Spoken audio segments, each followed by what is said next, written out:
Yep. All right, welcome everyone. It's first day of school, in case you all didn't know. So I would call the meeting to order, reconvene to open session, that is, and there are no items to be reported today from the closed session. So Pledge of Allegiance, let's all stand for the Pledge of Allegiance, and I will lead that. Ready? Salute. I pledge allegiance to the flag of the United States of America and to the republic for which it stands, one nation, under God, indivisible, with liberty and justice for all.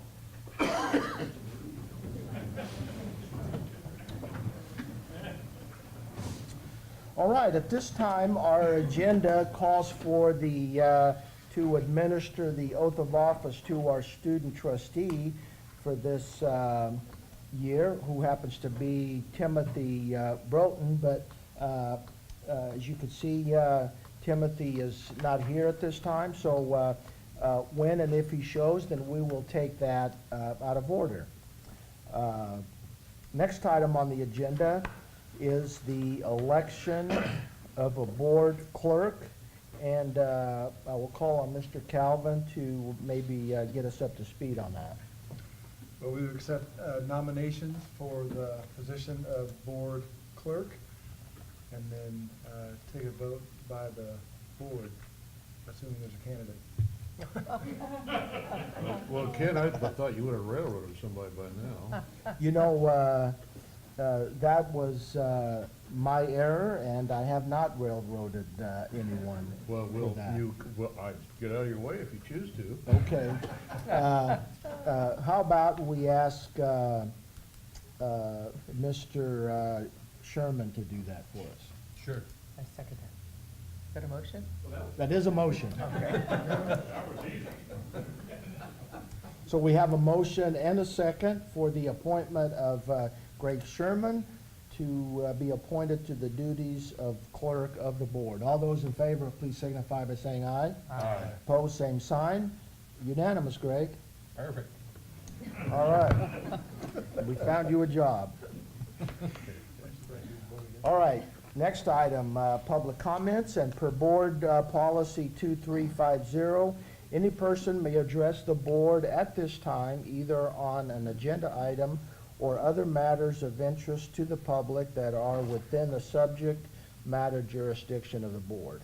A maximum of 5 minutes is allowed for each speaker, with the maximum time of 15 minutes per item unless otherwise extended by the board. So with that, are there any comments today concerning items that are on the agenda? Apparently none. Are there any comments today regarding items that are not on the agenda? All right, none as well. So I think you all want to move through this today. Next item, board and executive staff reports. And so it's obvious that, at least at this time, we're not going to have a student trustee report. And we'll start with board member reports, and I am going to ask for the board for any comments they may have, starting on my left with board member Zumwalt.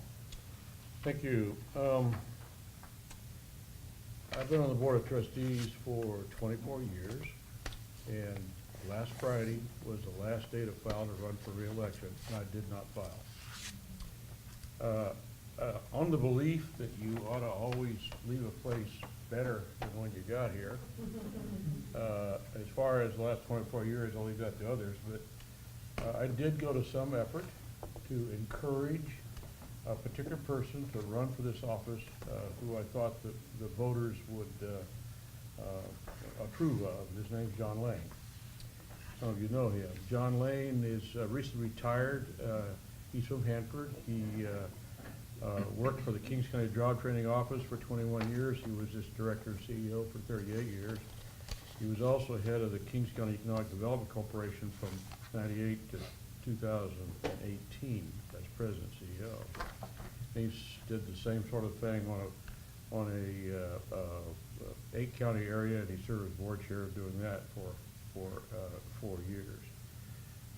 That's important because that particular office interacts with colleges a lot for training issues. And he has a keen understanding of what's needed out there and what the college can do. His department, like this Faraday thing with Dr. Carr, that's his department that's working with the college to get this program going forward. He served on the College of Sequoia Superintendent's Committee Advisory Committee from 16 to 18. His focus has consistently been to identify and respond to workforce needs identified by industry. He'll help bring that element to what we do here. He's very involved in youth activities. Currently, he serves on the board for Hanford Little League, Hanford Youth Soccer, coaching YMCA, and basketball. He's a former mayor of the city of Hanford. He served as the mayor and city council from 89 to 94. He is a member of the Hanford Black History Committee. He was chair of the 2015 Hanford General Plan Citizen Advisory Committee. He was the founding member and chair of the Kings County chapter of Big Brothers and Big Sisters. He served on a number of education committees. He was on the Hanford High School Attendance Review Board. He served in the Hanford High Measure K Bond Committee. He served in the College of Sequoia's Measure C Committee, of which he was a publicity co-chair.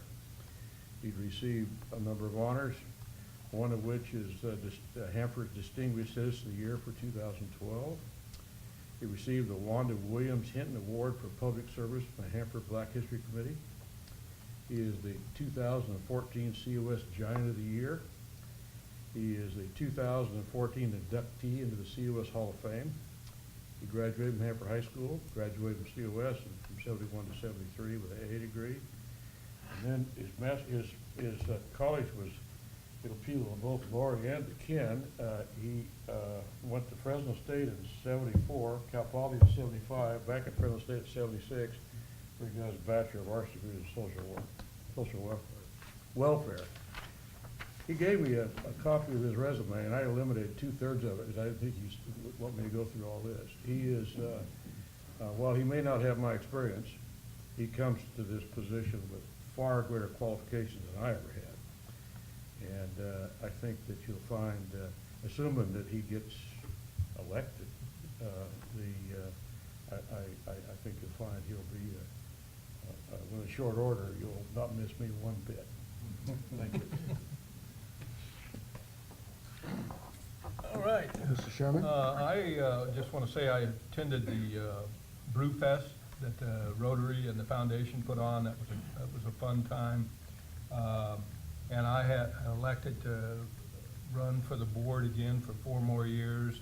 And fortunately, nobody's running against me. I remember 4 years ago, that was interesting 4 years ago when they had a candidate. So I'm happy to report that you're going to have to put up with me for 4 more years. So. I'm not on the ballot, so I'm off the hook this November. You're the only one that's not. I might be the only one up here that's familiar, no, because they're both running unopposed, so I was happy to hear that, actually. But I would just like to say that I've heard from numerous people in my community regarding summer school and registration for this fall. New parents and also returning students, how well everything has gone and how well they've been treated. But at Tulare and Hanford, as well as Visalia, by staff and students. So I just want to say thank you. I love getting those comments when I'm out in the community about people saying how great COS is and how their student is, whether they're, a couple of them are in the President's Scholars Program, so those are, they feel really special. But even for just students who decided to come to COS, maybe even a little bit later than they expected, they were able to talk to a counselor and get in. So I just want to say thank you. Like, the comments have all been really positive about the new year coming this fall, so thank you. All right. Well, likewise, like Greg, I attended the Brewfest, and that was a great event. And I also attended the convocation last Friday, And I've attended a lot of those, and in my opinion, Brent Calvin did a great job for his first convocation, so I want to congratulate him for that. Even though, unlike the Brewfest, he didn't serve beer, but it was still great. It was still great. Also, The problem with serving beer is by the time they gave me the microphone, I had 3 out of 200 people listening to me. Right? And 2 of those 3 were waiting to get a Rotary Award, so. oh, at the Brewfest, not at the convocation. No. Yeah. And like Greg as well, my term on the board was up for election, and I did file, and no one else filed, so likewise, you're stuck with me for another 4 years as well. So, all right, so next up is the foundation report. Mr. Foster. Thank you. I have a very brief report, and first off is the Rotary Brew Fest. So I do want to thank Trustee Nunez and Trustee Sherman for attending that, and we had several foundation board members there as well, and several faculty members and management members. So it was great. We had actually 23 sponsors for this event. If you recall, this was not supposed to be an annual event. This was a one-time event to round out the $350,000 that the Visalia Rotary Community Foundation wanted to endow to fund on an annual basis the President's Scholars Program.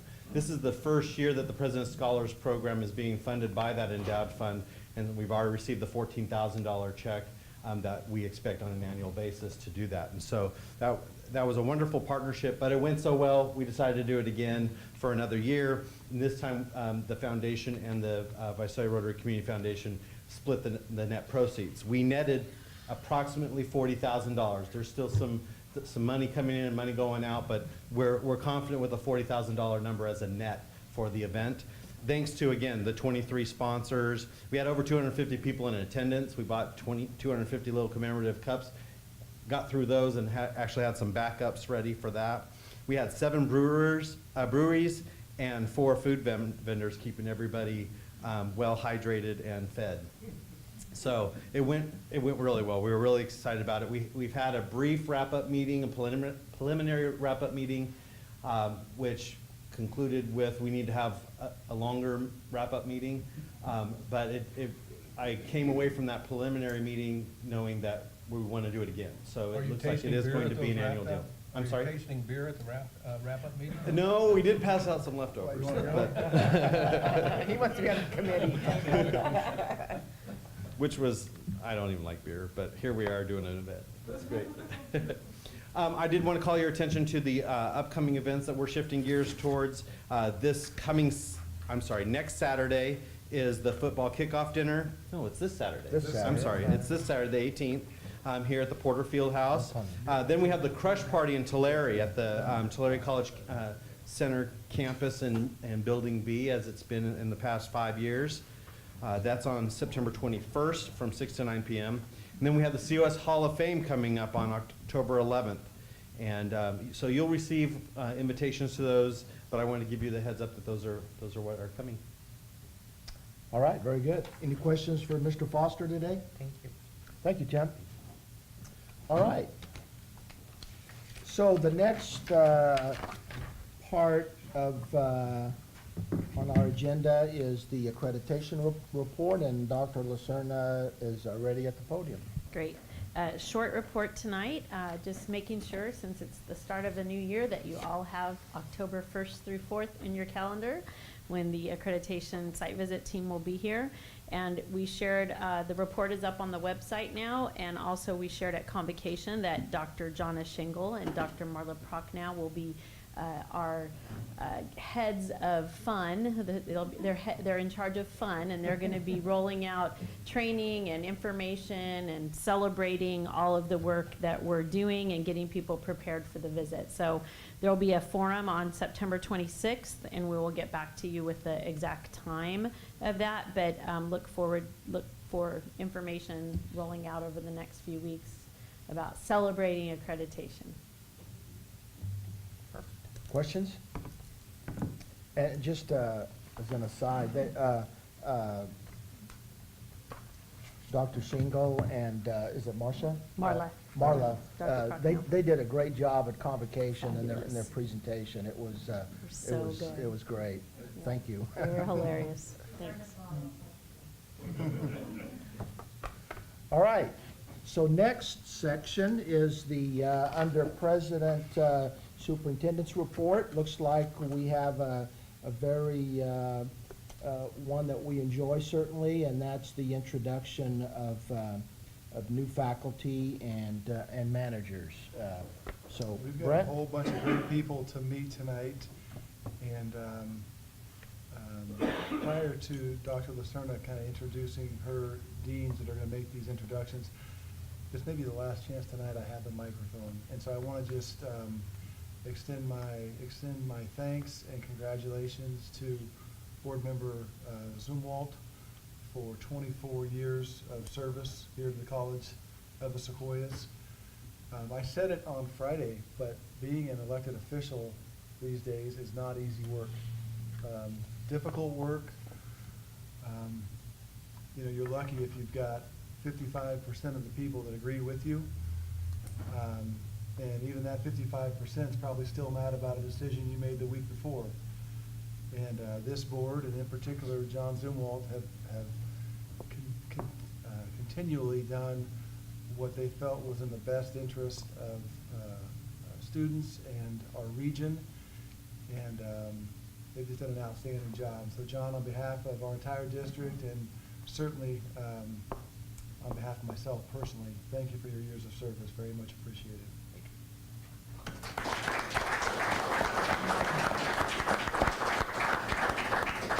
And now we'll reintroduce Dr. Lacerna, and she'll make some introductions for us. Okay, so we get to, we're going to introduce another group of faculty tonight, and then we'll also introduce the last group in September.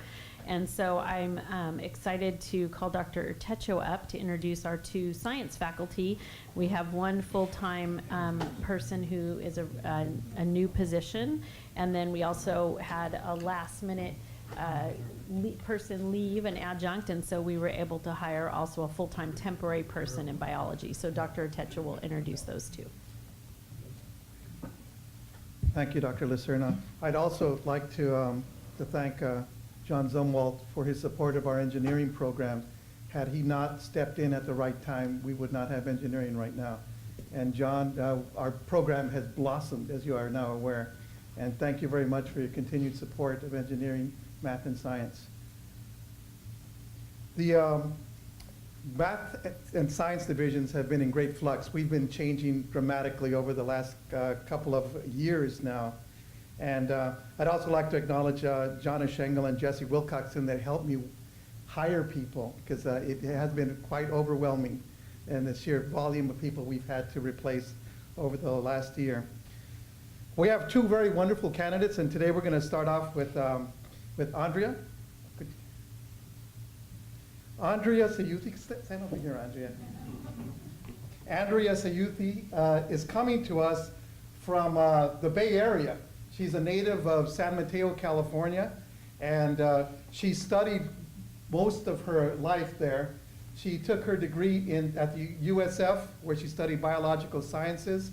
She then transferred to the University of the Pacific in Stockton, where she took a Master of Science degree in biological science, where she studied lots of things, genetics, evolution, and bioinformatics, where you blend computers and biology, which is something very, very new. We've never had anyone that had expertise in bioinformatics. She has worked as a biology instructor at the University of the Pacific, where she taught anatomy. But very interesting, she did medical research at Loyola University of Chicago. And she did a lot of interesting work on the relationship between healing burns and blood types. And I had no idea that blood types heal in very different ways. So I found that to be quite interesting. Most recently, she's been working, helping students pass the MCAT, DCAT, every imaginable CAT you can think of. In the Bay Area, a lot of students, she has comprehensive knowledge in physics, chemistry, biology, where she's helped quite a few folks. Part of her work, again, in biomedical research, also dealt with the other kinds of healing of stem cells, which I found to be fascinating. She will be teaching microbiology at COS, so please join me in welcoming Andrea to our faculty.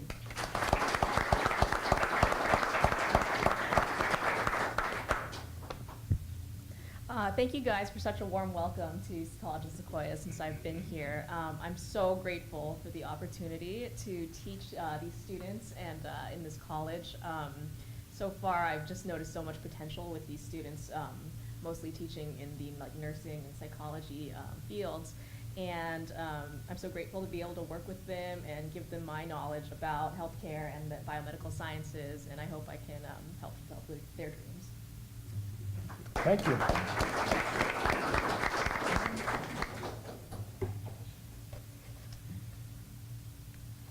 Dr. Joshua Poole is a native of Minnesota, and he comes from a small town named Cannon Falls, not too far from Lake Wobegon. It's out there, you know, the place where the women are strong, the men are good looking, and all the children are above average. Josh, however, is excellent. He did his undergraduate work at the University of Wisconsin-La Crosse, where he had a double major in cellular and molecular biology. He did his graduate work at the University of Minnesota Twin Cities, where he majored in neuroscience, and his thesis focused on the mechanisms of locomotion. I think on leeches. That's right?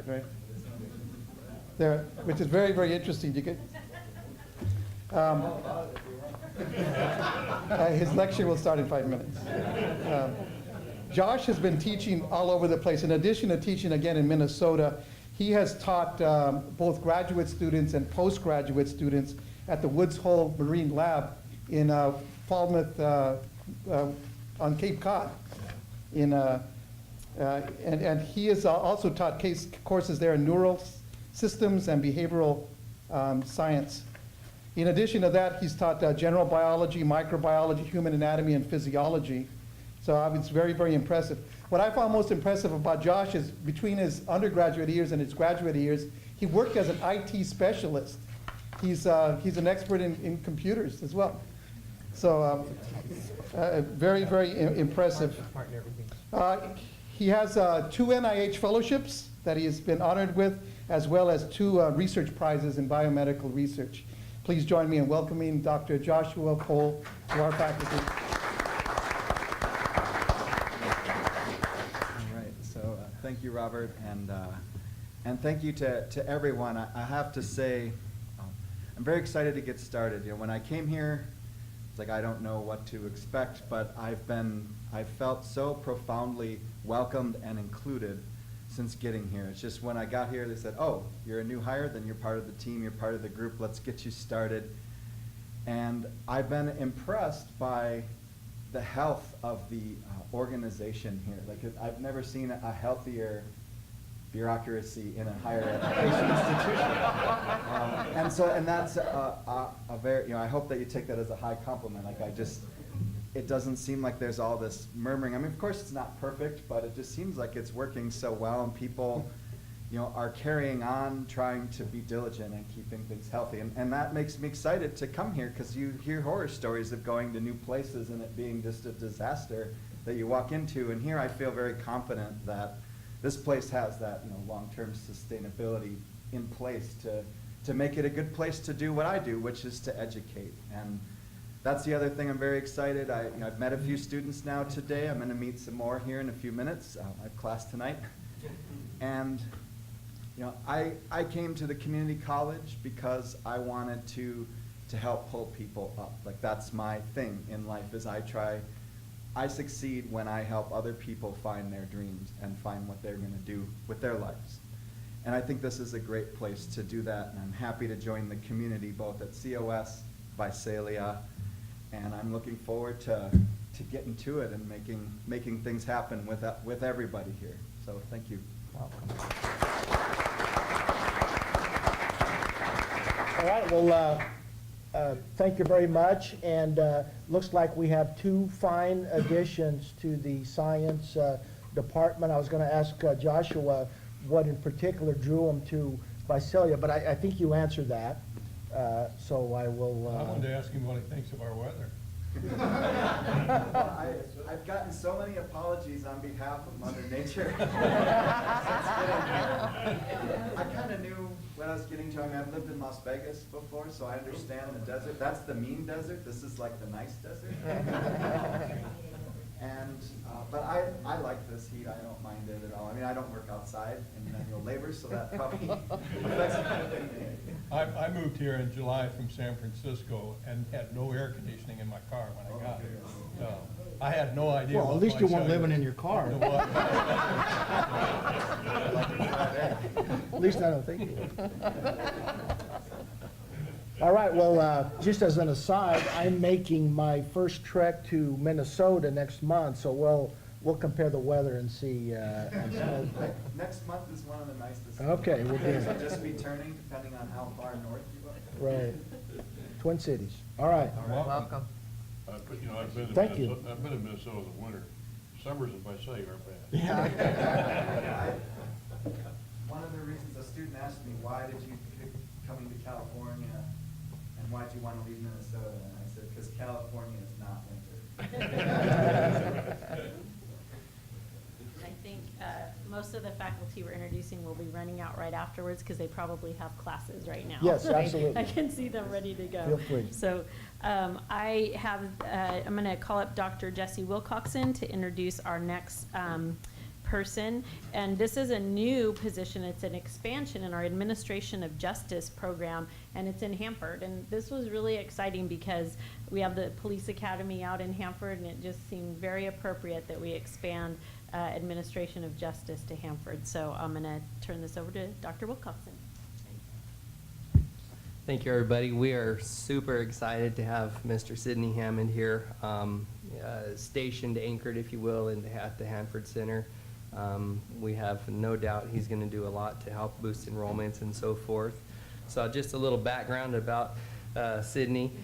He's a Redwood High School graduate and a COS alumni. So he earned his bachelor's in criminology from Fresno State. He has a master's in administration of justice from Phoenix, University of Phoenix. He served as the TAC officer for Kings County Probation Department and an inmate program specialist for Tulare County Sheriff's Department. More recently, he's been serving as correctional deputy compliance for Tulare County Sheriff's Department, and for the past 5 years, he's also been the lead faculty, area chair, and instructor for the University of Phoenix. So, as I said, we are extremely happy and excited to have Mr. Sidney Hammond with us here today. So please join me in congratulating and welcoming Sidney to our staff.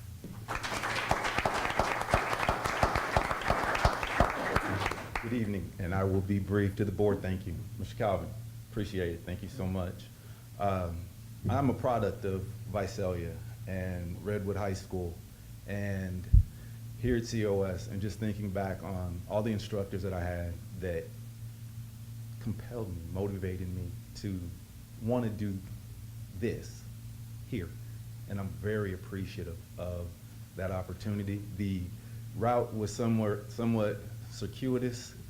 Kind of took me a while to get here, but I'm here, and this has always felt like home. I've always been envious of those teachers who beat me here to teach, but I'm thankful, so thankful to be here. Today was the first day of instruction for me over in Hanford, and even though it's Hanford and they were our rivals in sports, it still felt like home saying that I work for COS, so thank you. I really appreciate it. Thank you all for the opportunity.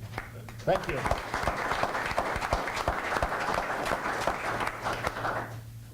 Any questions? Good. Okay. I have the honor of introducing the next three folks. So I'm going to ask Matt Rangel, Matthew Nelson, and Megan Baptista to join me here. And I think you guys recall that last month I introduced our brand new dean, Richard Lubin, who's here. But I hired all these folks, because he wasn't here yet. So I get the honor of introducing them. So thank you for letting me do that, Richard. Okay, so I'm going to start with Matt Rangel. Matt can join me up here. Matt is a new hire in fine arts, and we had a long time professor, Richard Peterson, retired this last year, and so we were able to replace him with a new fine arts faculty member. And I'm so excited that we hired Matt, because he is from Dinuba, and in fact, his principal when he was in high school is a former superintendent president of College Sequoia, as you can guess which Wonder who that one.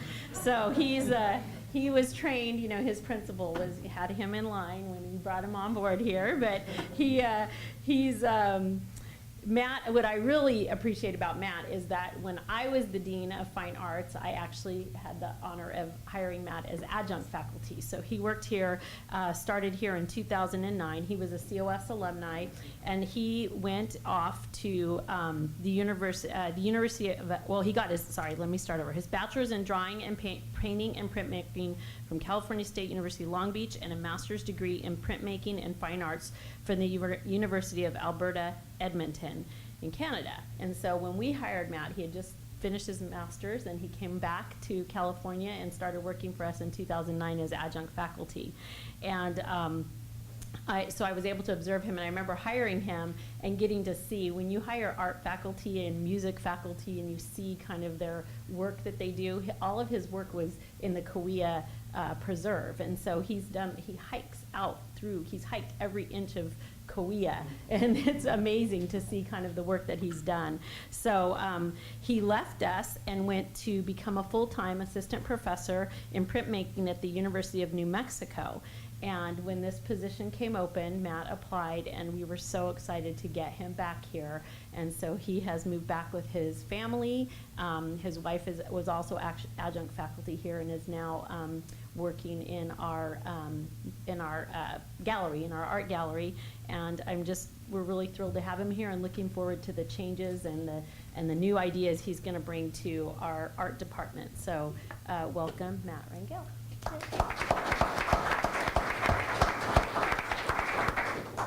Wow, I can't say enough about how meaningful it is really to make this big circle that I have made through my career. And I'm glad I got here sooner rather than later, because I have a lot of energy, and I want to give all that to COS to try and grow as much possible and make the program that I was handed thrive and continue. So, and I'm eager to share, like she said, I spent a lot of time here developing my art practice, learning about our natural resources here and the Central Valley and the adjacent Sierra Nevada. And so I really can't wait to share with my students how to appreciate this place, this region, and the Sierra Nevada. Because I have an idea that many of them have a reluctance to appreciate this region. So I'm eager to hear their stories and ask them and teach them how to express themselves through fine art, what we have here. So thank you very much for the opportunity. You're welcome. Welcome. Congratulations.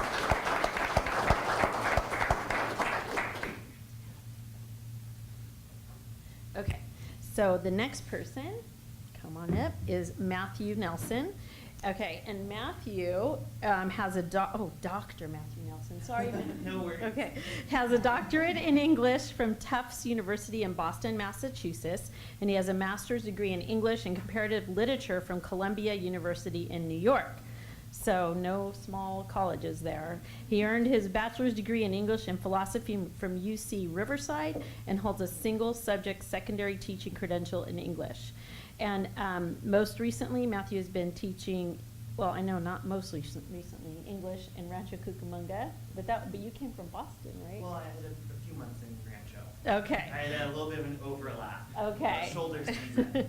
So He taught as an adjunct professor also of English and expository writing at Bentley University in Massachusetts. He served as your second-year program coordinator, a student mentor program for the Africana Center Sophomore Student Success Initiative.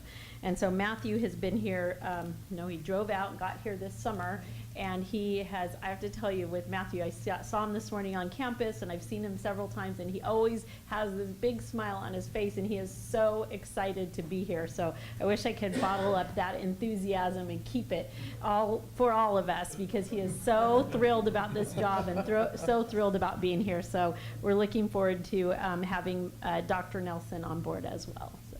Thank you. Yeah, I'm excited to go from having 4 seasons back to having 2, just hot and rainy. It's very difficult to keep track of the weather in Boston. I'm really honored to be here. Already I've had some wonderful experiences with students. On the way over here, actually, I ran into a student named Fabiola who sat in on my teaching demonstration. And she went up to me and said how happy she was to see me here in this job. And it was just a reminder of how you can make an impact on a student even when you don't expect it. So it's just, teaching has always been something that really motivates me in life. When I was this precocious middle schooler even, I said I wanted to be an author, a scholar, and an educator. And I'm really honored to have the opportunity to be here and achieve that dream. So I'm looking forward to helping my students stand on the shoulders of giants, as they say. So Welcome. thank you so much. Welcome. Congratulations. Okay, and now I'm going to have Megan Baptista come up. Come on up, Megan. So I'm also honored to introduce you to Megan Baptista. Megan has a bachelor's degree in English from CSU Fresno and a master's degree in English with a focus on creative writing and poetry from CSU Fresno. And she taught at CSU Fresno and also worked in their writing center. And she's been adjunct faculty here at College of Sequoia since fall of 2012.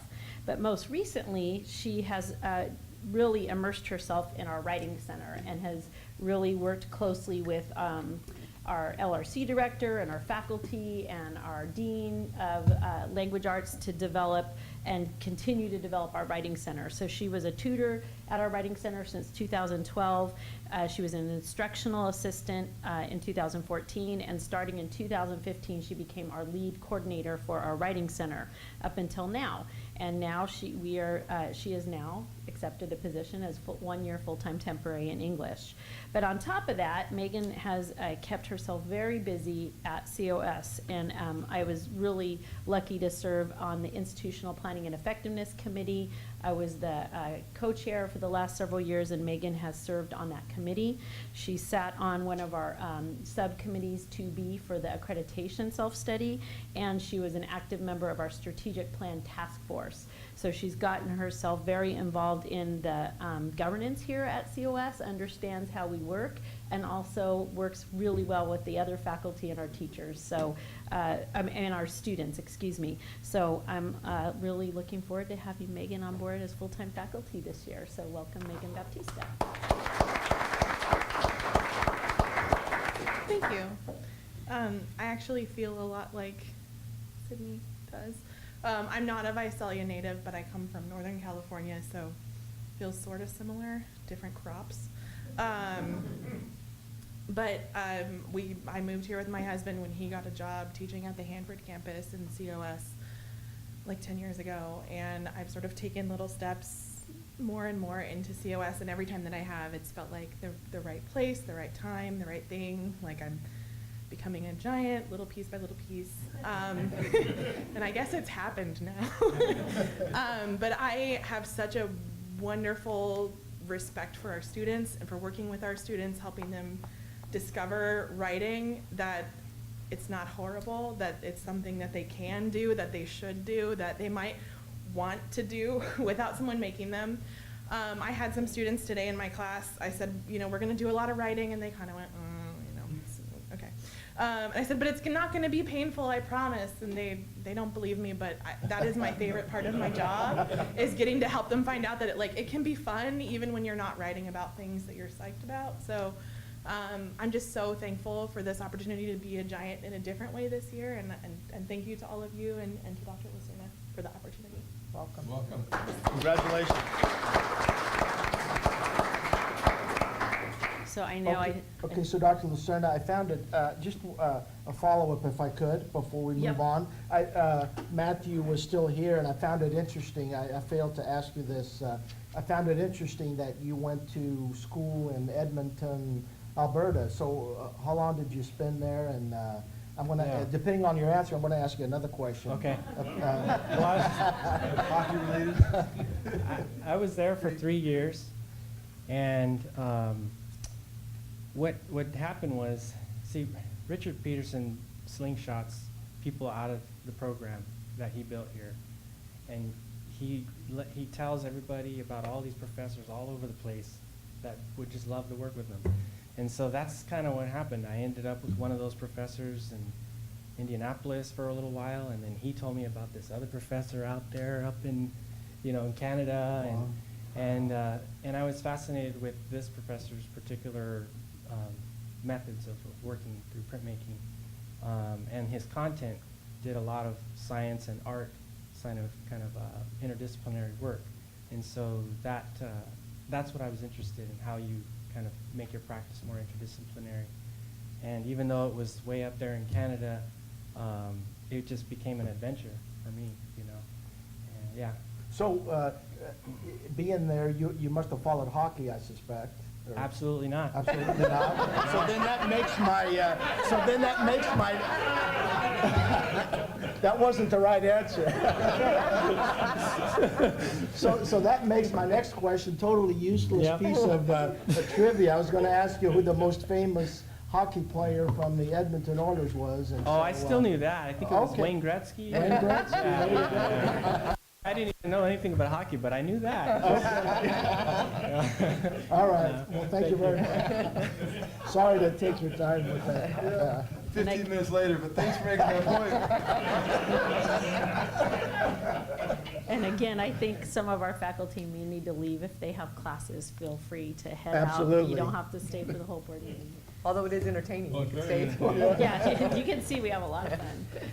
So I think I get to introduce our first new manager as well. So if Chris Sutherland will come up, I would like to introduce our new Associate Dean of Educational Support Services. So I mentioned at a prior meeting that we were doing some reorganization in academic services, and we spent probably about 6 months researching and looking at data and revising and revamping, and we had 2 reports that brought recommendations forward, the strategic plan, and then there was also a tutorial task force. Both of those brought forth recommendations to align our educational support services. So at that time, the Writing Center, the Math Lab, and the Tutorial Center, our supplemental instruction, our augmented instruction, and then our basic skills grants were all under different managers. And the recommendation from both of those groups was to bring those services together. In addition, we're hoping to have funded at some point that basic skills building that's going to go over where the Buckeye building is right now. And at that point, those services would all move there. And so we would need a manager for that building. Again, with a lot of the other things going on in the law, like AB 705, we needed some support there as well. So we added a position that's called the Associate Dean of Educational Support Services that will cover all of those areas.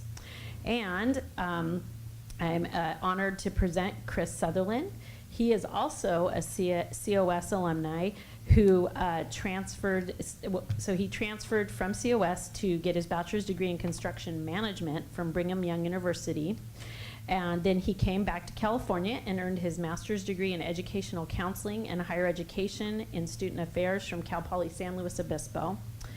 After that, Chris returned to BYU and for the past 6 years has served as assistant director for counseling at Brigham Young University and in Utah. And for the past 5 years, he's also served as an adjunct professor for BYU, teaching courses in the foundations of effective tutoring and mentoring. So Chris is from Tulare, and he is married to a young lady from Kingsburg, so they are very happy to be moving back across the country with their family, and they got here over the summer.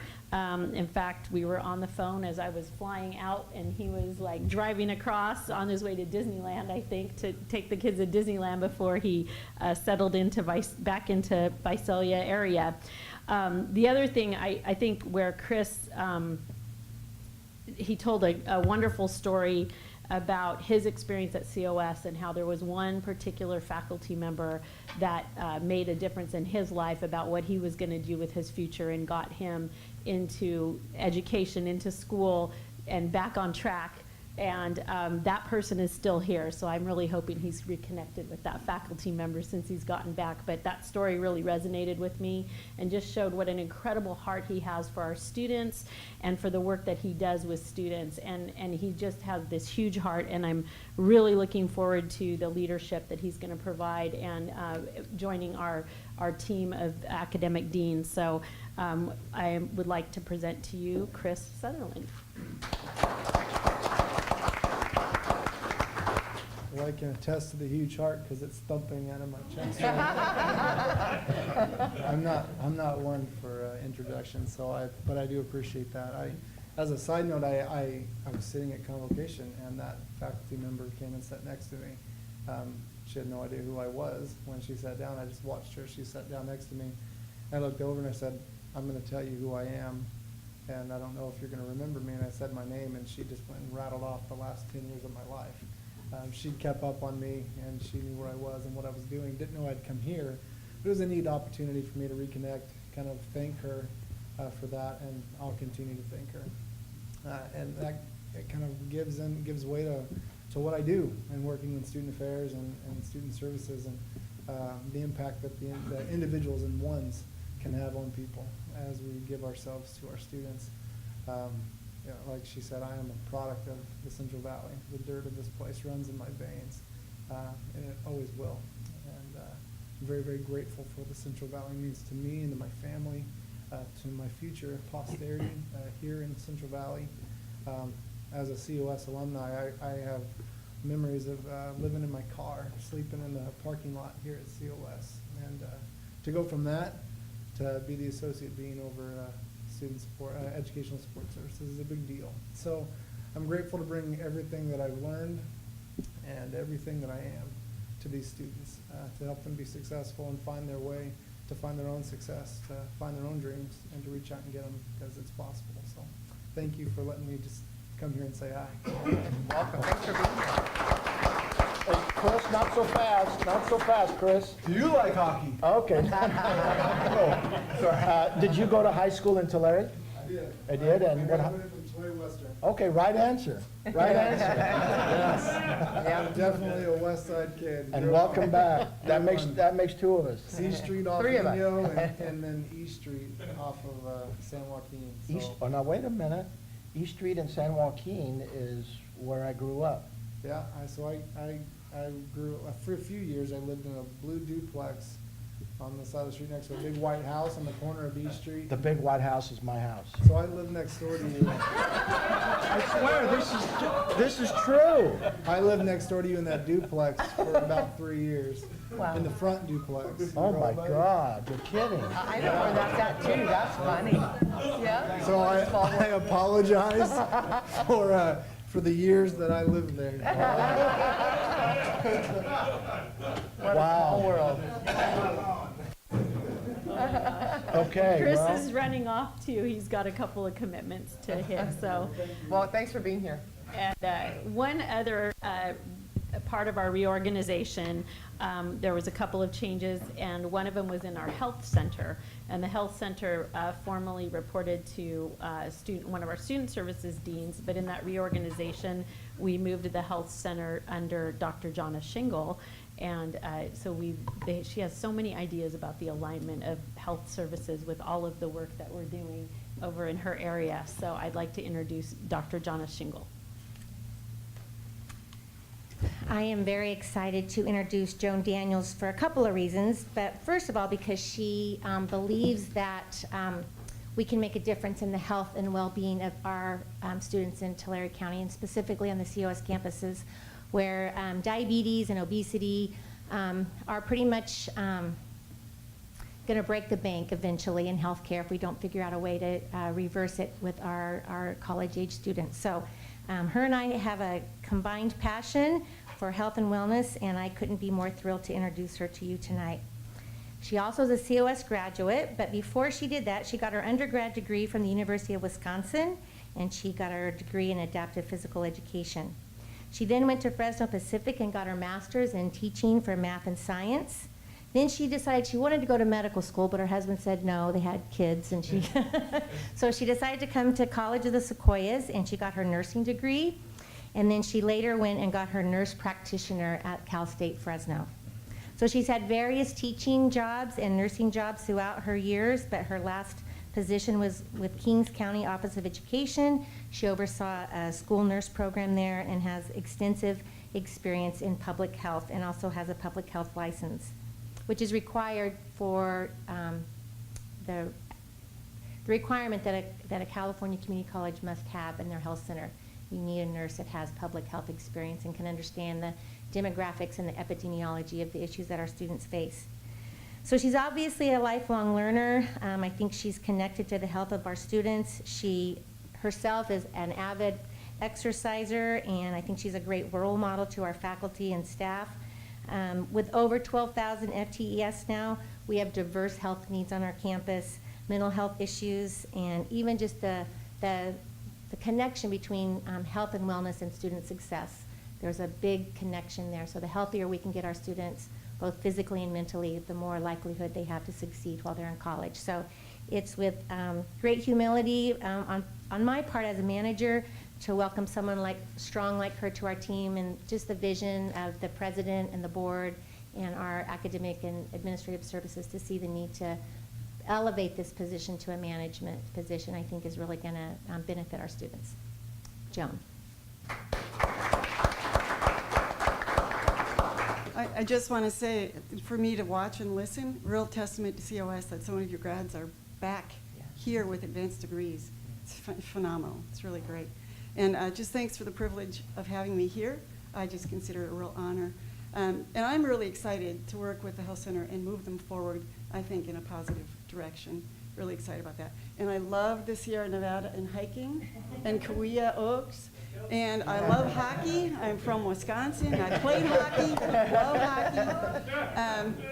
But I also like to do triathlons and run, so that's part of my passion. So thank you for letting me come. Welcome. Thank you.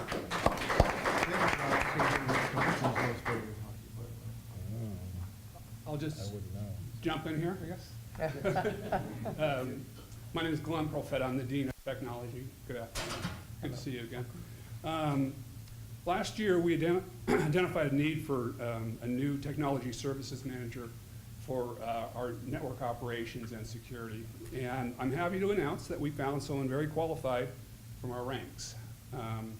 A graduate of Porterville College who went on to Fresno Pacific University for both his bachelor's in organizational leadership and his master's in leadership. He's been with the district now for since 2008, serving as our systems administrator. So unfortunately, he is unable to be here tonight, but I'm proud also to say that Stephen Meyer has accepted the position of our new manager of infrastructure and security. Thank you. Thank you.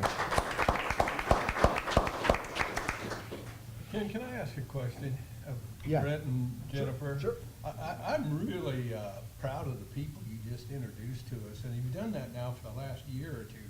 What would you say that attracts these people to COS? I mean, they're talking about really quality people that you've introduced us to. Teachers. Yeah, I think we've revolutionized ourselves, obviously, in the last 5 or 6 years. I think 2.0 had a lot to do with it? Yeah, I think the reputation's out there, that folks know it's a good, solid place to work. But as you've seen, many of these folks came through COS Right. and understand just the things But that a lot it of them offers. haven't either. You're right. You know? It's about 60-40 Yeah. in favor of those that have come through COS, and I think otherwise COS has a good reputation in our industry as a good, solid place to work. As Joshua observed, we got a lot of things going in the right direction. Okay. Good question, Greg. All right, well, that concludes that portion of our agenda, and that was fun, for sure. All right, next up are the reports. And, I see Greg Turner is just waiting to come on up to the podium for his first Academic Senate report, correct? Hey, Greg. Very nice to meet you, Board. Actually, I don't really have much of a report because we haven't met yet. We have our first exec meeting on Wednesday, and then, of course, the following Wednesday, we'll have our first Senate meeting. So I'd like to tell you just a little bit about myself, so I can hopefully work with you guys. I, too, am a COS graduate. I've not lived anywhere that has anything more than 2 seasons. I can't run a triathlon unless that means 3-course meal. Anyway, I've been the Academic Senate Vice President for the past 5 years. Before that, I was the Committee B Chair. And I got into that when we hit show cause. I had been on Senate before. I started, by the way, I've been full-time for about 20 years. So I was on the Senate before and chaired Committee B.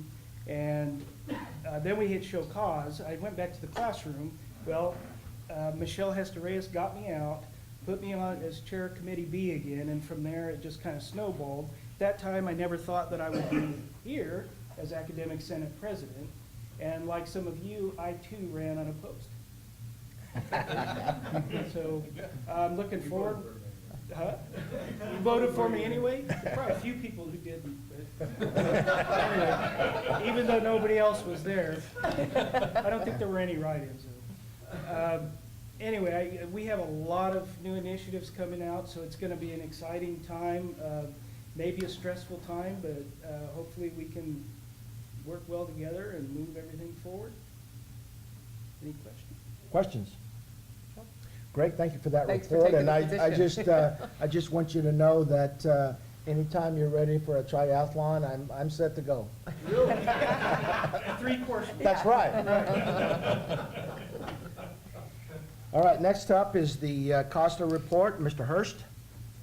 I actually don't really have any report to make tonight, but Dr. Erickson from CASAPA could not be here, and she asked me to convey her appreciation for the way negotiations went for her, and it's the same appreciation I felt for the way negotiations went with us, and so just wanted to say thank you for her and for myself, and I'll have a longer report next time. Thank you, David, and thank you for being here.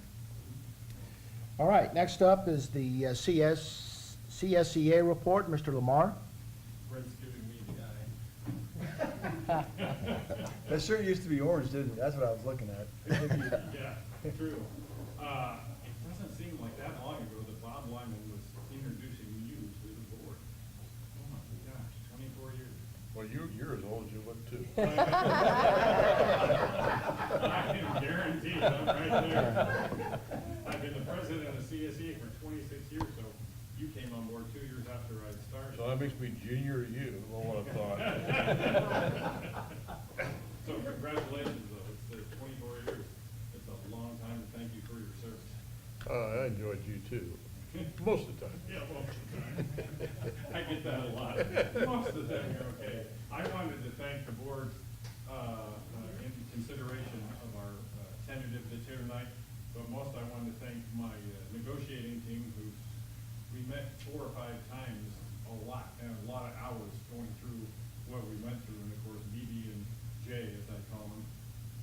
I wish it was PB and J, but I guess I have to go PB and J. Brent, and John, and the district team.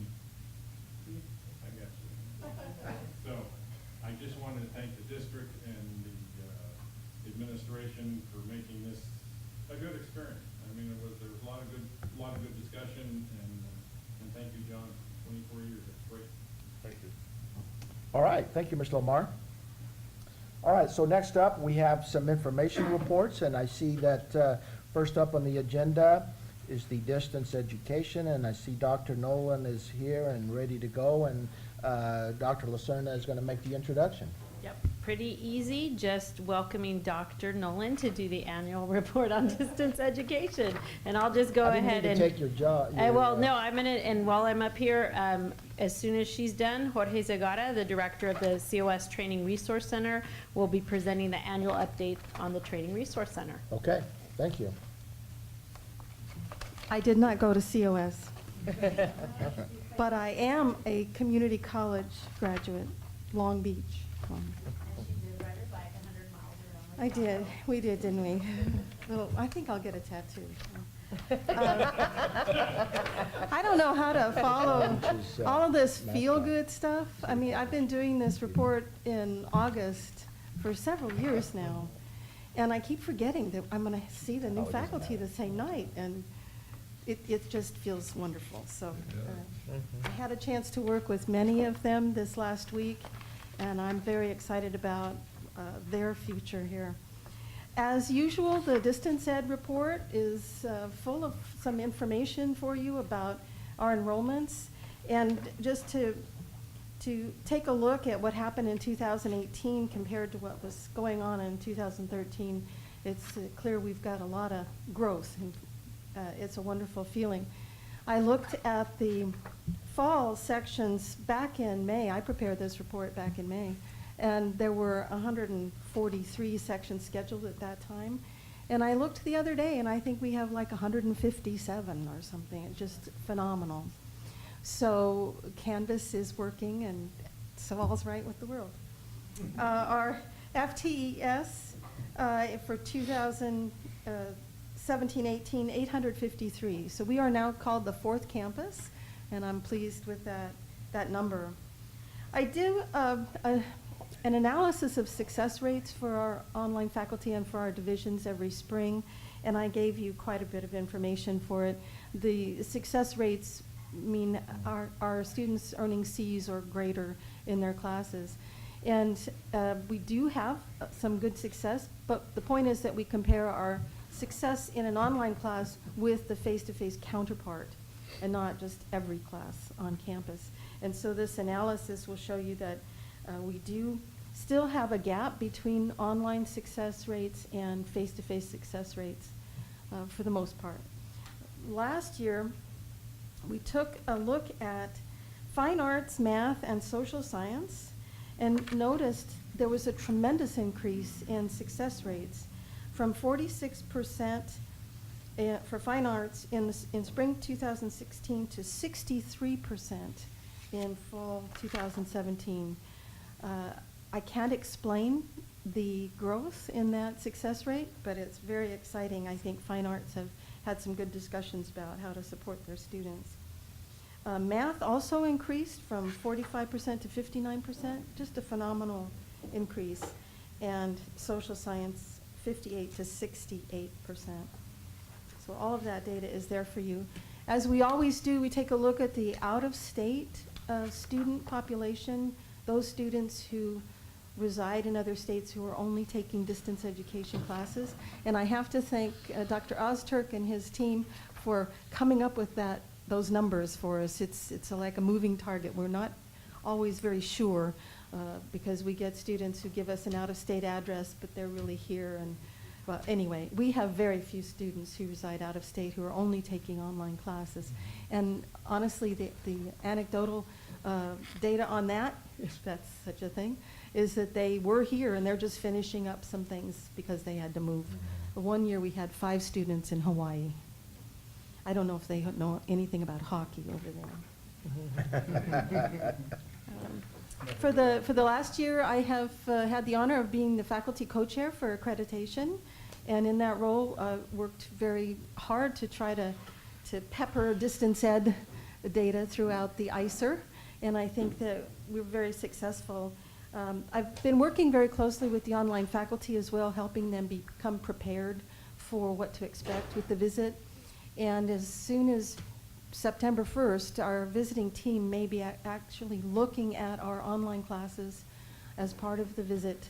the classes that we taught last spring. So I am eager to find out what our visiting team have to say about our online classes. The online teaching certification program is still going strong. The district supported me in offering that this summer. I had 35 people enroll in the program, and that is a record. To this point, 4 have graduated. The interesting thing about this program is we've got faculty members who think they can do it all the time, and so they'll jump into the online teaching certification program and realize it's like taking a college class, and they can't teach and do everything else that they do in the time frame given. So I let them continue to work on it for extended periods of time. So I still have 35 people working on that. Finally, the distance ed plan that was approved through our participatory governance process a year ago has made some changes, or the district has made some changes based on that plan that I'm very, very excited about. 2 aspects of the plan were to involve the district in determining whether or not we could have an administrator for distance ed and also a full-time Canvas administrator, someone in technical services who could, technology services who could support us with Canvas. And both of those things have been realized. And I'm grateful to Mary Catherine Oxford, who is our distance ed administrator, and we're going to be working very closely together. It's a very exciting time. I have a family now. I went to the library division meeting the other day, and I've never been to a division meeting. So it's like a whole new world for us, for distance ed, and for me as well. So I thank you for, once again, the opportunity to be here in August with the annual report. Any questions? Okay, questions for Dr. Nolan? I just saw that there's PE on here. Yes, we have, well, the health Just and wondering how you do that, Health distance and ed wellness. PE. Oh, okay. There's a health and wellness Oh. hybrid class. Got it, okay, Yeah. okay. Yeah. So overall, I mean, there's a lot of stats on here, percentages, but in your view, do you see the numbers going up that you want to go up and the numbers going down that should go down? Are they meeting your expectations? Well, I think that sometimes my expectations could be a little unreasonable for a couple reasons. There are some classes that students want to take and they don't realize how hard they are, and they need some time to become better students before they take difficult classes. And if a class is online at the same time it's difficult, then it's extra difficult. So I don't know if we're ever going to get those difficult classes to measure up with the face-to-face classes in the same way. Right. But I do see something that I'm encouraged about, and that is that the more online classes our students take, the more successful they are in online classes. Okay. And they're much more technically literate than they ever have been. And we've got some tremendous support services and systems and people. We even got people involved in supporting our online students in the Student Success Program. So the entire district is pulling together to support the students. I think that it's something we still need to work on, but it's different now. It's better than it used to be. 9 years ago, it was a much longer road to hoe, Right. as they say. So that was going to be my, sorry, Ken, that was going to be my follow-up question, which you kind of answered. So you're finding that students who've already had an online class are more successful at the harder classes. Do they have any requirements to get and do an online class for some of them? Like, in order to take this hard class, you have had to, it just seems like maybe that would be something that would help. Don't let them take the hard ones until they've taken a few Right. others. We do have that conversation a lot, but Oh, shucks. we are not permitted to. Yeah, unless it's a provide. prereq. Okay, Yeah. that makes sense, but. Yeah. But we do have a lot of, Mhm. like, orientation. And you can encourage them that direction. That's true. Good, good. We're Thank doing- you. Dr. Nolan, with respect to online faculty, Mhm. they're not strictly online faculty, as far as what they teach, are they teaching on-site classes as well as online classes? Yes. Or so it's Yes. kind of a, The online faculty have the requirement that they meet a certification requirement, and to date, over 100 faculty have taken my online teaching certification program. but another 100, nearly 100, have met the requirement in other ways. So we have nearly 200 instructors who are eligible to Qualified teach, to qualified to teach, teach okay. online. As of this fall, 60 different instructors are teaching online sections, and that's the highest number we've ever had. Last year, it was only 50 different I see. instructors doing that. But the course selection process is done within the divisions, and every division has a different method. So it's unusual to see an instructor who has a full load in a distance education modality. All right, anything else? Can I add to Lori's question too? I think what you find is that when students who are taking an online class for the first time or a distance ed format, they don't realize the amount of time that it's going to take. And when you're attending the class, you're required to be in class a certain amount of hours a week, and they need to be spending that same amount of time plus homework time online, and they don't unless they need to understand that they have to set their own schedule and make sure they're spending that amount of time. You have to be very disciplined, and if you've never taken an online class before, you may think it's going to be easier or something like that, which isn't true. It's actually Harder. because If you're you not a have to put disciplined your person. time in. And so I think that's a little bit of where the disconnect happens, because students have to be very disciplined to put that time in. Essentially, we schedule their time for them if they're in a class on the ground. We don't do that in the Right, online class. And I have yet to meet many college students, freshmen, who schedule their time. Yes, Anyway. that's And- where I And was so leading. that is a challenge that we're trying to help Yep. them understand that in our student success classes, among other things, scheduling time. I'm sorry? Yes, strong reading skills. Yes. I'm encouraging the online instructors to use multiple methods of content representation. So instead of just asking students to read, have them listen to things, watch movies, do dances, that kind of thing. So that supports students who find it difficult to read and comprehend what they're reading, if that's the only way they can get the message. Yeah. Thank you. All right, thank you Thank you. much. All right, next up is Mr. Zagara with the Training Resource Resource Center. Center annual update. Annual update. And I would like to start my report with a news clip from last Thursday. Okay. Bless you.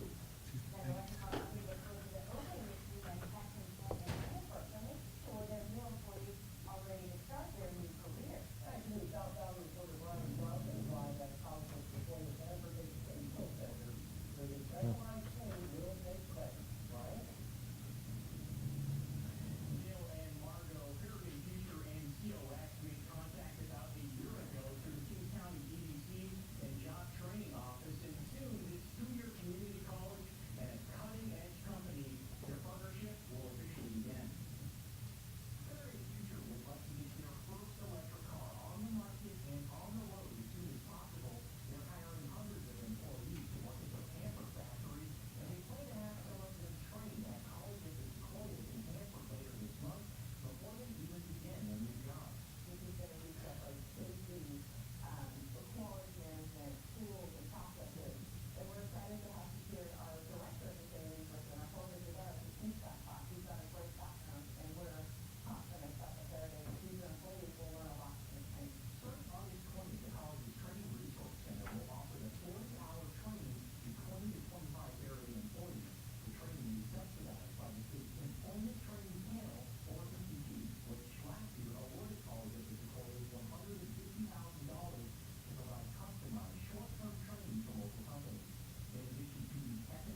Thank you, Megan. Yeah, I was out of the office that day, and that's why I couldn't go through the interview. But the staff at the Training Resource Center did a wonderful job with the interview. I am not a graduate of COS, but my daughter, my oldest daughter, just earned her AS degree along with a skill certificate in graphic design, and she is transferring to Cal State Long Beach. Actually, I'm driving her this next weekend, so she's going to stay in the dorms. And my youngest daughter is attending College of the Sequoias currently, and she'll be transferring to Fresno State next year, pursuing a plant science degree. So there's a direct Right. connection to COS. I'd like to go over the report so that I can give you some statistics. The first page primarily describes the function of the Training Resource Center as defined by Title V in the California Education Code. So that's information that you can read at your leisure. Page 2 describes in general terms the things that we do and the offerings that we provide at the Training Resource Center. But in particular, in the bottom of that page, it shows how we align and support the mission and vision of College of the Sequoias. Page 3 that's where the statistics begin, and I like to go over the first chart that shows the type of training courses that we provide, the number of courses that we have offered, and this is in the fiscal year 2017-2018, number of trainees in hours of instruction. So we divide up all our course offerings in 4 groups. Open enrollments are those courses that are open to any employees, any individual. Law enforcement are primarily courses offered at the Hanford Center. We also offer community education courses. What we mean by single employers are trainings that are customized specific to a particular employer. That would be the training that we're providing to Faraday Future. That training is slated to start next week, and we have entered into an agreement with Faraday Future after many hours of discussion. They have asked us to customize this training very specific to what they need. They're planning to have cohorts of 20 to 25 employees attending the training once a month. They are expecting to hire a good number of people.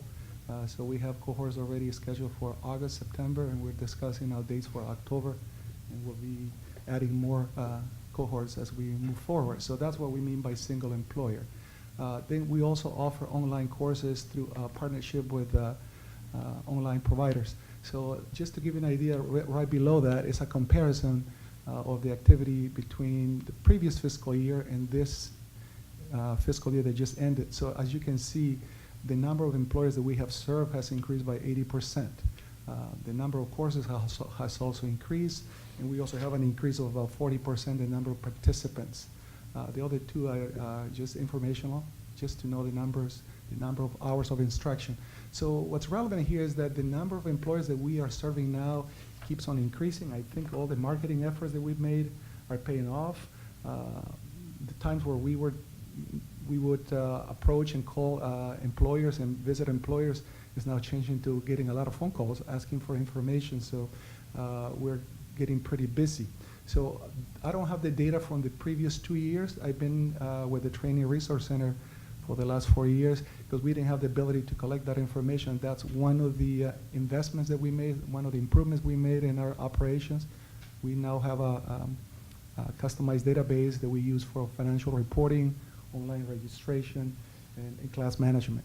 So the next page is just graphs that show the breakdown of the type of classes that we provide.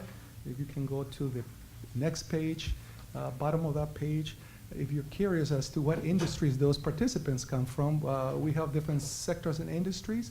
So as you can see, many of them come from the agricultural sector, distribution centers, education. Food meaning not food retail, but food processing. So we're talking about Saputo's and Leprino and Nestle, those type of companies. Government and community-based organizations also attend a lot of our trainings.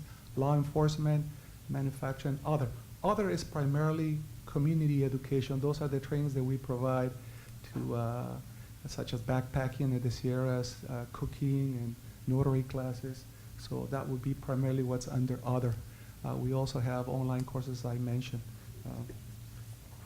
Now, if you want to have an idea of the type of courses that we provide, that'll give an idea of the topics of our trainings. In the case of law enforcement, we have perishable skills, adult core course options. In the case of open enrollment, we made a decision about 2 years ago to develop and invest in our food safety trainings. So that's now an ongoing training that we have. We schedule that on a regular basis. This is training in support of the Food Safety Modernization Act. They became effective early last year. So multiple types of training in the area of food safety. We also have soft skills with different names. One is called Essential Workplace Skills. The other one is Supervisory Academy. But those are in the area of soft skills. Obviously, we also have computer training. For our single employers, those are the type of trainings that you can see up there that we provide. In the community ed, as I mentioned, it's backpacking in the Sierra, how to make fresh pasta. And just a note that even though the number of participants is significant in the area of community education, does not represent, it's not even 1% of our revenue, but we have decided to continue offering that type of training in support of the mission, of the college mission. So if you scroll down to the second graph, just a sample of employers. I'm sure you know some of them. In the case of law enforcement, all the different law enforcement agencies in the area. Open enrollment, many companies you may be familiar with, and also single employer. We work on a regular basis with the city of Visalia. Now we're working with Kings County. We just also signed an agreement with Lindsay Unified in the city of Tulare to do some of our trainings with them. In the case of ETP is the Employment Training Panel, which is funding available for employers that pay into the training tax. Nestle took advantage of that training, and in particular Svenhard. I don't know if you're familiar with Svenhard. The Svenhard Swedish Bakery in Exeter. They moved from the Bay Area, I believe 3 or 4 years ago, and they've been having difficulty retaining their employees. So they approached us, and now they take advantage of our ETP contract. So they have sent a good number of participants to our trainings. Next page. Again, the Training Resource Center last year was awarded a contract through the Employment Training Panel. As a result of that training, we were able to support so far about 250 employees from 13 different companies that have taken advantage of this contract. And I highlight Svenhard because they sent about 50 employees to some of our trainings, in primarily food safety trainings. And the ETP funding was able to cover about 90% of the cost of the training. We also entered into an agreement with the Workforce Investment Board of Tulare, the WEB. We last year signed an agreement for a pilot. Now that we have completed the pilot, we are delivering a number of trainings under that contract. And it appears that they are going to increase the amount of the contract because now they have interest in working with us and providing additional training. We also finished a grant that we had for food safety. In fact, we actually deliver twice as many, or we serve twice as many participants as we initially committed. So we committed to support 105 participants. We ended up providing training to 203. Also, the number of employers that took advantage of that grant, it's about 80. So these are all companies in the food production and food processing that took advantage of this grant. We have also applied for a new grant. It's called the Specialty Crop Block Grant back early this year, and they're going to make announcements sometime in October. So we're hopeful that we will get the grant that would allow us to provide subsidized training to the local employers. We continue our work also with the Sequoia Adult Education Consortium. In fact, we finished a project where we developed curriculum for vocational ESL for food processing. We run a couple of classes, and now that curriculum is going to be used by the Visalia in the Tulare adult schools. I believe their plan is to offer that training to in their campuses. So that's the work we've done with the Sequoia Adult Consortium. Then we have some information regarding marketing. As I mentioned, we've been investing and spending a lot of time and effort in marketing and branding the Training Resource Center, and I think that work is paying off. Now, the quality of our work, and that's the next graph that you're going to see. We keep track of, we do class evaluations at the end, and out of a scale from 1 to 5, and this is a result of all the open enrollment and single employer trainings that we've done. Our overall score is 4.6, and you can see the overall rating of the training in there. Also, there's another metric that we track, and that is the level of knowledge increase that the participants feel they gain after our trainings, and on an average it's about 41%. And we do this for every training that we provide, that is open enrollment or contract education, meaning single employer. Now, last but not least, it's the financials. And if you can scroll down so we can see the graphs. 4 years ago, when I gave my first annual update,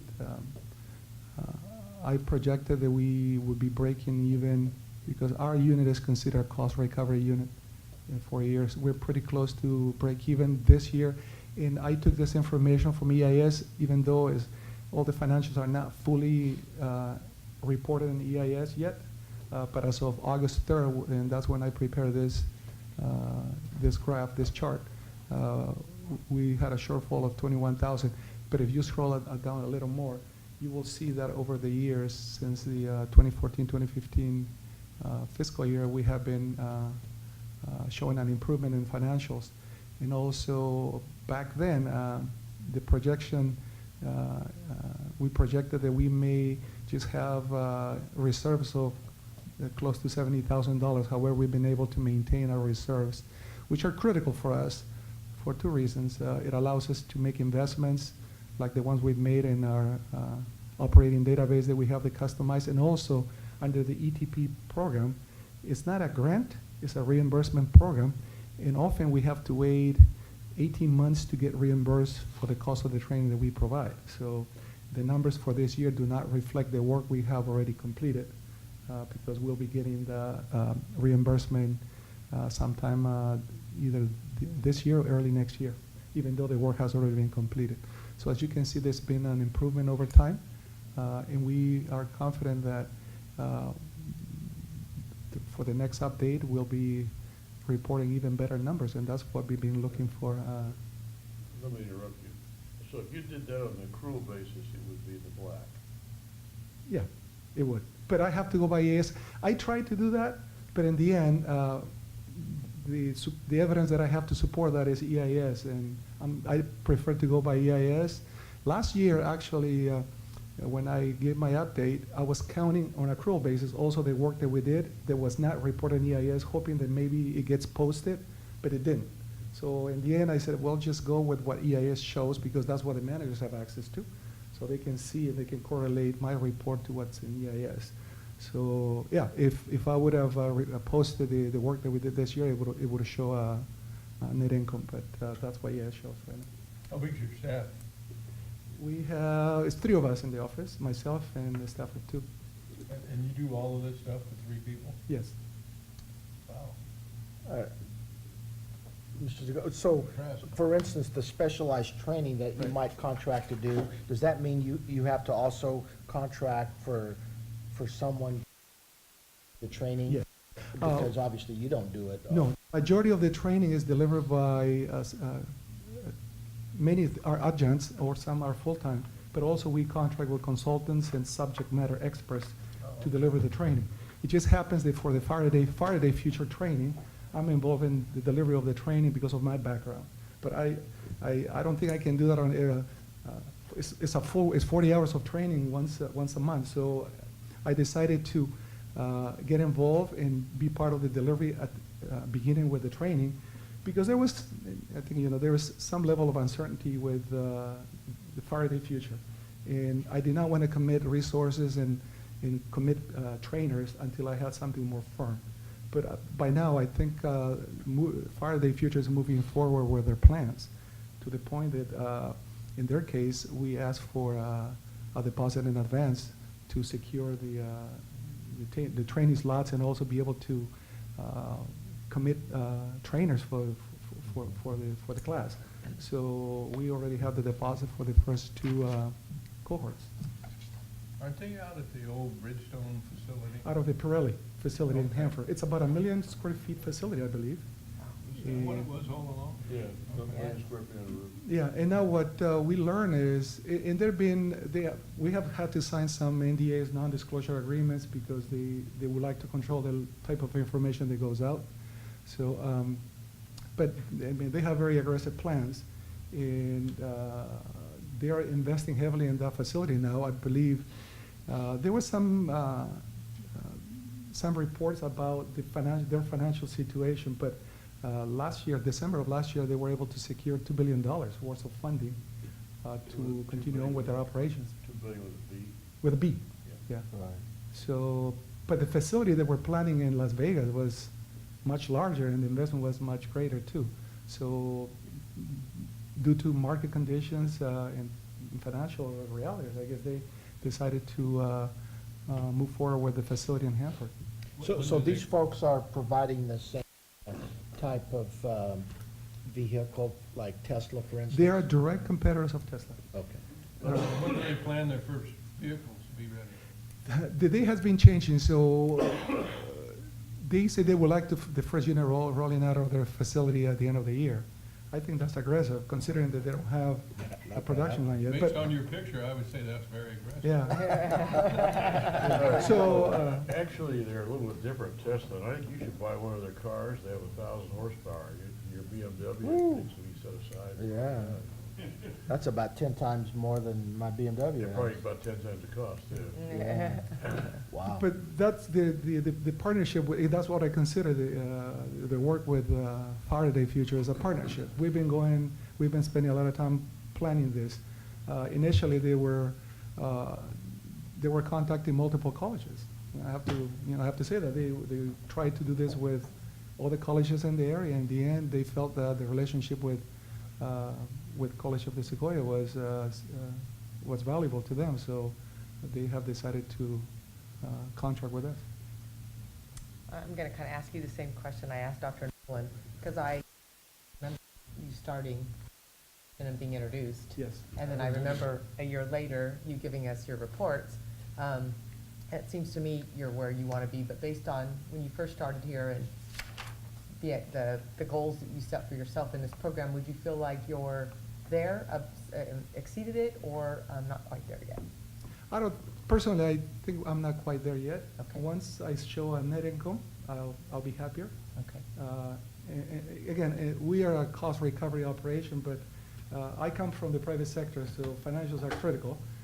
In a way, the Training Resource Center is kind of a very unique unit within College of the Sequoias. We abide by the rules and policies of the College of the Sequoias, yet we have to operate as a private enterprise. That's why we invest in marketing and invest in some other tools to be able to operate and be able to market and brand the unit, because we know that revenue is critical. I do recall during my final interview, and after I was offered the job, I was reminded that I had enough bank reserves to last for 1 year, which is true. If you look at the bank reserves and the expenses for the first year, actually the expenses were higher. So in that have put some sense of urgency in trying to get things going and making the improvements that we needed to make. So what year were you hired? 2014. Okay. But those of us in the private sector also work on accrual, so in my mind, you're in the black with Yeah, your accrual. That's worth something, right? Yes, it is. But I think next year, knowing that what should have been posted this year, it'll be posted next year, will have an impact Well, it on would the be financial. more useful to me if you knew you were going to get it sooner or later, if you did pay accrual. What's that? if you knew, you know you're gonna get it eventually, it'd be more useful to me if you showed us numbers on the accrual basis. We can do that, we can consider that, but then we'll not match EIS. I don't care what your That's cash what flow he's shows. talking about. Or if do you're- both. If on accrual, you're in the red, you're, It's done in accrual, I think there might have just been one accrual that was a book, or is nothing done in, you don't, your I'm not- cash basis? I'm sorry. I'm not I quite should sure. know. Okay. No, but part of it is because some of the reimbursements we're going to receive have not been posted because we have not received them yet. But Right. it's work that we did previous years. but you know you're gonna get it. Yeah, so what I'm learning from that, what I'm gathering, and you correct me, and somebody else correct me, is all the expenses have been recognized. Yes. But some of the revenue has yet to come in. Correct. So whatever that number is, would change. Now, the database that we have the ability to, and we had a conversation with Linda about this, because I was reporting it differently. Last year, I reported a shortfall, actually it was about 30,000, but I had to update this just to make the report match EIS. But we can report it on the accrual basis, and if I were to report that way, this year would show a net income. Yeah, everything else in the college is accrual, you might as well join them. Okay, we'll keep that in mind. Any other questions? Okay, are you, so looks like we've kind of beat you up pretty good with questions. And I think what you're doing here is, as far as the college goes, not only as far as the communities that we serve, this is a big deal. Yeah, And but so it is. I think we need to treat it that way, and I think you are. And so I think you gave us an excellent Thank you. report. Thanks. Thank you. Thank Yeah, you. don't take my comments as being dissatisfied with the work, I think it's great. This is, you know, you affect, the people you help with may not become doctors someday, but they're people that benefit from our work, and you're helping just as many people as anybody else. Somebody did. Okay, so next, thank you, Mr. Zagara, for that report and for being here with us. And I think the report you give us next year is going to be even better. All right, next up is our Vice President of Student Services.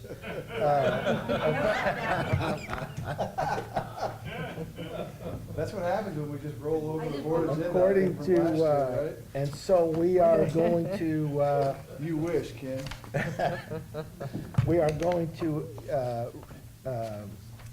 receive our year-end governance report Well, at most this of you time. joined us on Friday for convocation, and I spent a lot of time talking about how our mission drives our master plan and the 4 broad goals that the master plan contains. One for growth, one for success, one for equity, and one for sustainability. And this year-end governance report falls under the category of sustainability. It's one of just, one of many different assessments that we do in the area of sustainability. We give this report every year, and it is essentially a survey of our district governance senate, as well as the 4 committees you see there that support the district governance senate. Every year in the spring, we survey the greater senate, as well as the 4 committees. And we ask them for various ways to improve our operations.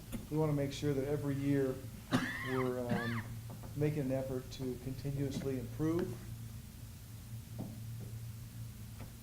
Planning and Resource then takes the results from those reports, and we review the results with our committees, and we put it into one year-end evaluation report. I consolidated the reports, and you can see that, again, this year they're favorable. 100% of our respondents felt like the Senate and/or the committees met their role and responsibility. All but one person felt like adequate resources were available to support our efforts.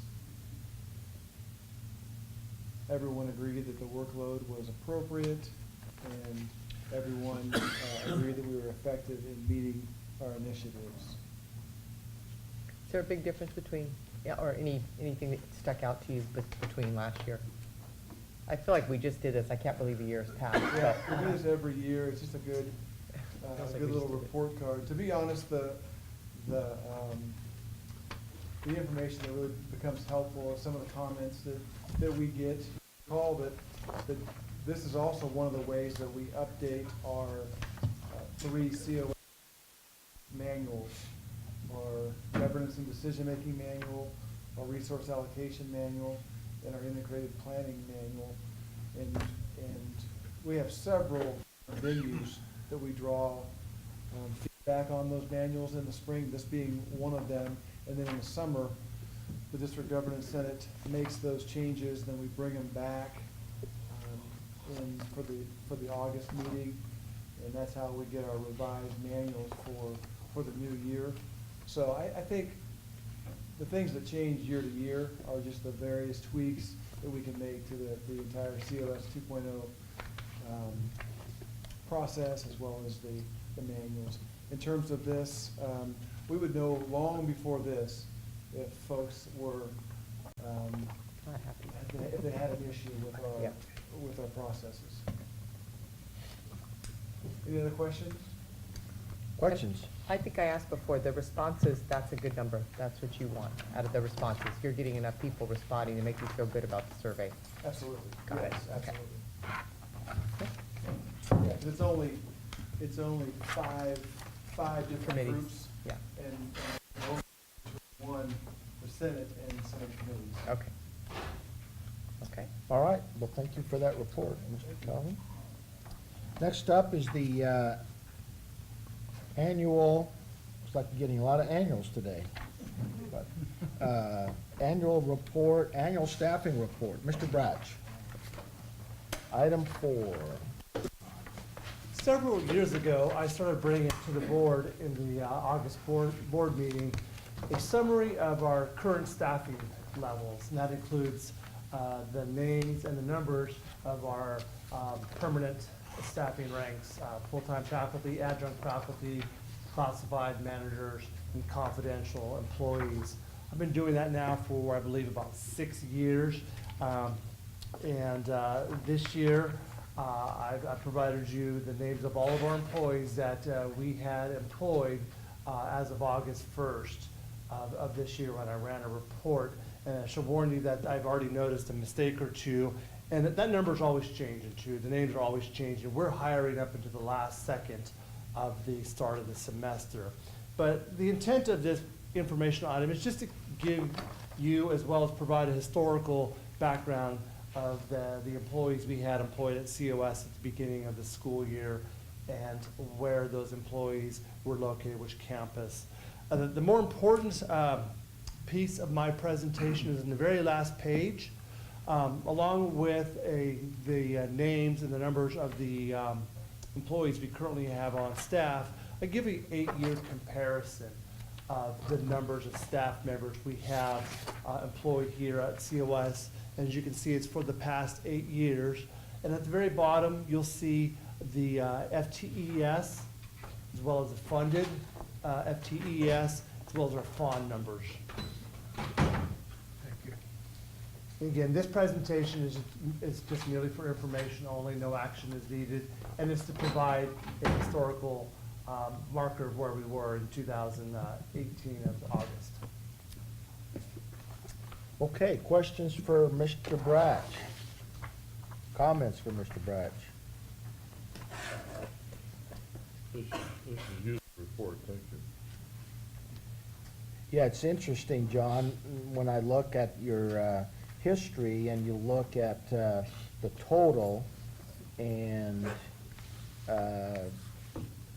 how, starting in 10, 11, how the numbers dropped and now 17, 18 are almost equal what they were in 10 and 11.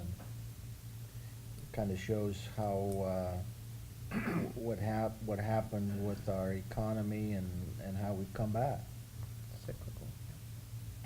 Yeah, thank you. Thank you, John. And the font has gone up 25. Yeah. All right, so I believe that is going to take us to consent calendar.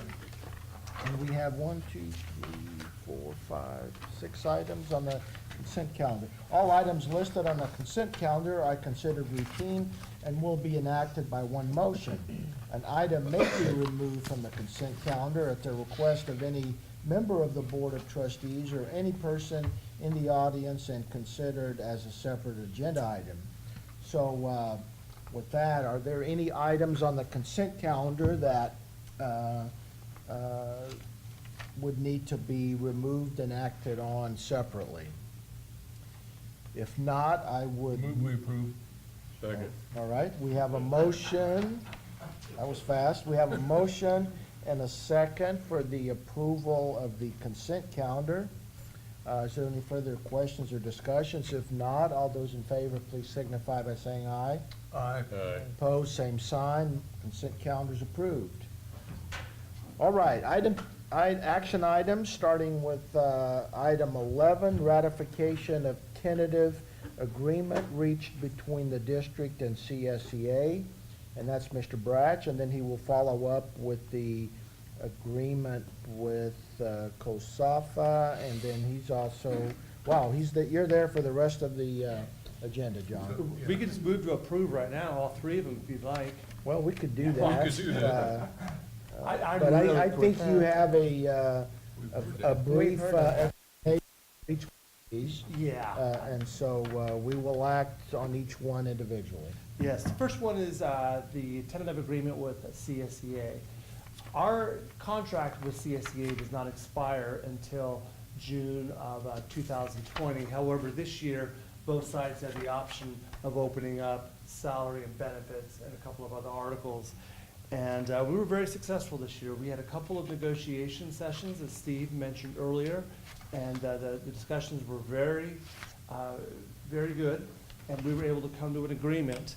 And the agreement is included in the board pack, but I did want to hit on a few highlights.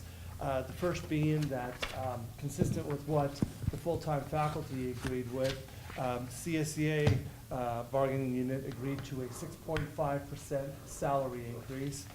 In addition, both sides agreed to split the increase 50-50 in healthcare costs for the medical plan year 2018. It was very slight. The increase this year in health benefits was only about 1%. And as a result, our medical cap went up a little bit over $100 from $16,152 to $16,236. So that was a good positive thing for both sides. We were able to keep the medical costs down this past year, and as a result, we split the increase in costs, however slight, 50-50. Had a couple of other language changes that are included within the tentative agreement, but I don't think it's really necessary to go over them at this stage. So at this point, I would ask the board to formally ratify the tentative agreement reached between the district and CSEA. You say 6.5? I thought it was 3.5. No, It was. I want to see if Steve was paying attention there. Dave was. So moved. So moved. Second. All right, we have a motion and a second for ratification of the tentative agreement reached between the district and CSEA. Are there any further questions or discussion? If not, all those in favor, please signify by saying aye. Aye. Opposed, same sign. Agreement is approved. Item 12. Now you can go home.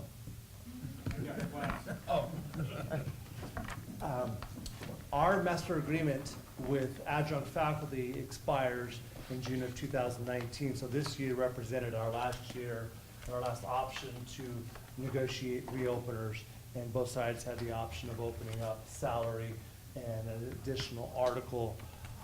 It was a very quick negotiation round this year with COSAFA. We settled within a matter of hours. And I think both sides walked away pretty happy with the way things worked out. similar with what Costa and CSEA agreed with. Adjunct faculty members received a 6.5% salary increase. But in addition, we added a couple of other monetary aspects that really benefit the training of our adjunct faculty. We increased faculty enrichment budget by $10,000. We raised it from $10,000 to $20,000. This money is earmarked for professional development of our adjunct faculty. And secondly, we increased the office hour monies for faculty members should they choose to hold office hours to meet with their students. And that's a win-win for all those involved. It not only allows adjunct faculty members to earn some extra money holding office hours, but our students benefit tremendously by being able to have access to our adjunct faculty members. I'll move we approve. Oh, you weren't done? I am now. I am now. I think he's done. Second. We have a motion and a second for the approval of ratification of the agreement between the district and COSAFA. Are there any additional questions or discussion? Mr. Batch? That is not. Anything additional? No, none. All those in favor, please signify by saying aye. Aye. Opposed, same sign, motion carries. All right, Mr. Bratch, and a brief summary of the management and confidential. Yes, managers and No. confidentials are not represented by a bargaining union, but at the mercy of the will of the board. But with that being said, consistent with what the other bargaining unions on campus received, would like to ask on behalf of all managers and confidential employees that you approve a salary increase as well as a raise. Both are here on campus. Second. Motion and a second for approval of the salary schedule pertaining to management and confidential employees. If there is no further questions or discussions, all those in favor, please signify by saying aye. Aye. Opposed, same sign, motion carries. All right, well, that brings us to the end of our agenda. And during our agenda, I realized that I am not going to be present for the next board meeting. And so I would just like to take a second and thank, and I believe that will be Mr. Zumwalt's last meeting. Am I correct on that? No. No, okay, well, We'll be good. here for November. Then you don't have to, then we're done. Well, it's hard to say, you know, right now, it's iffy that I'll be here for the member meeting. And I kind of like to make my last board meeting, and if it turns out that way, I may plead with everybody to move the November meeting 1 week earlier. All right, well, it's an order. You need to be here for the November meeting. Yes. So no further discussion on that. When's that, you know, because I got some stuff going on in November. Oh, well, There's always one. Oh, we have, on my calendar. We don't it care if says- you're here. On my calendar, I have it down as November 5th anyway. It is? Oh, it's Yeah, I think we it's changed it. Oh, it's the Why? first We Tuesday. did, me too. Oh, cool. What did we do? Probably for you. Veterans Day, Oh, it maybe. wasn't for me. Yeah, Yeah, something to do with Veterans Day. I have it on my I'll be here in calendar. November. Okay, good. All right, listen, It may have been for you. I don't know. No, I think it was Veterans. I think we No, moved this that just last came up. year. Oh, it just came up. Oh, then Well, you're right, right. the Veterans Day is a holiday. We're closed that day. Got it. That's why we changed. Okay. But we did that last year, I think. They want to stop? meeting adjourned.